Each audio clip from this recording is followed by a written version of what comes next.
قادری صاحب کو میں اپنی بہت چھوٹی ایج سے پرسنلی جانتا ہوں، یعنی 5ویں کلاس سے آلموسٹ آپ سمجھ لیں پرائمری، کیونکہ میرا ان کے ساتھ آلموسٹ 10-12 سال کا تعلق تو رہا ہے ان کی تنظیم میں۔ بعد میں 2001 کے اندر آ کے جب عقیدے کے اختلاف کی وجہ سے کچھ اور ایشوز تھے، میں پھر ان سے الگ ہو گیا۔ میں ان سے انتہائی سخت اختلافات رکھتا ہوں ان کے عقائد کی وجہ سے، وہ آپ کو پتہ ہے۔ لیکن ایک چیز کی میں ان کی تعریف کروں گا کہ وہ نان وائلنٹ ہے۔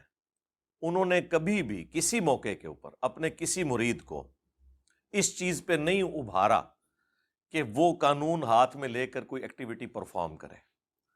دیکھیں، سب سے بڑی ایکٹیویٹی تو یہ ہو سکتی ہے نا، کسی شخص کے اوپر قاتلانہ حملہ ہو اور اس کے دنیا میں لاکھوں چاہنے والے ہوں جو اس کے اشارے کے اوپر، ایک انگلی کے اشارے پہ جان دینے کے لیے تیار ہوں، اور وہ شخص کوئی پروٹیسٹ بھی نہ کرے اس کے خلاف۔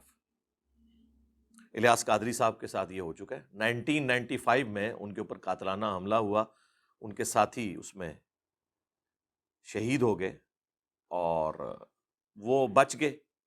اس کے بعد بھی انہوں نے کہا تھا کہ اگر مجھے کوئی قتل بھی کر دینا تو میں نے اسے پیشگی معاف کیا ہوا ہے، اور اگر اللہ تعالیٰ نے قیامت کے دن مجھے کوئی شفاعت کا اذن دیا تو میں اپنے قاتل کو اپنے ساتھ جنت میں لے کے جاؤں گا کہ جس نے مجھے شہادت کے درجے پر فائز کیا۔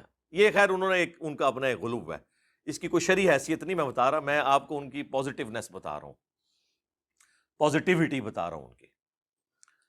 تو انہوں نے کبھی اس کے اوپر کوئی اس طرح کا پروٹیسٹ نہیں کیا۔ پاکستان میں بڑے بڑے معاملے ہوئے، لیکن کبھی بھی آپ کو الیاس قادری صاحب اور ان کی جماعت دعوت اسلامی کسی موقع پر کوئی پلے کارڈ اٹھائے ہوئے بھی نظر نہیں آئے گی۔ پروٹیسٹ تو بڑی دور کی بات ہے، نہ کوئی سوشل میڈیا پہ کمپین چلاتے ہوئے، نہ کسی پولیٹیکل جماعت کو سپورٹ کرتے ہوئے۔ یہی وجہ ہے کہ پاکستان میں پچھلے کئی سالوں سے ایجنسیز کی طرف سے آفیشلی انہیں سرٹیفکیٹ دیا جاتا ہے کہ پاکستان کی سب سے نان وائلنٹ اور پیسفل آرگنائزیشن دعوت اسلامی ہے۔